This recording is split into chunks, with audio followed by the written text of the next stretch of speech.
Hello বন্ধুরা, আজকে আমি বাইক চালালাম। বাইক চালানোর স্বপ্নটা তো আমার ছোটোবেলা থেকেই ছিল। আজ থেকে প্রায় 3 থেকে 4 বছর মতো আগে আমি একবার শিখেছিলাম বাইক চালানো, মানে আমার মামাই শিখিয়ে দিয়েছিল আমাকে। তো আজকে হঠাৎ ভাবলাম যে অনেক দিন চালানো হয় না বাইক, একটু চালায়।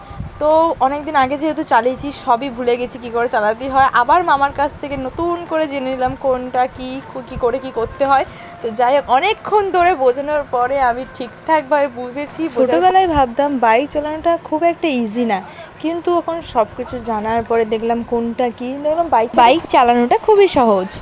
যে সাইকেল চালাতে পারবে সে বাইকও চালাতে পারবে, কারণ আসল ব্যাপারটাই হলো ব্যালেন্স যদি তুমি ঠিকঠাক রাখতে পারো তাহলে বাইক চালানো খুব ইজি। বাইকে ওঠার সময় আমার প্রচুর পরিমাণে ভয় লাগছিলো যে আমি চালাতে পারবো তো, তাও আমি সাহস করে উঠেছিলাম।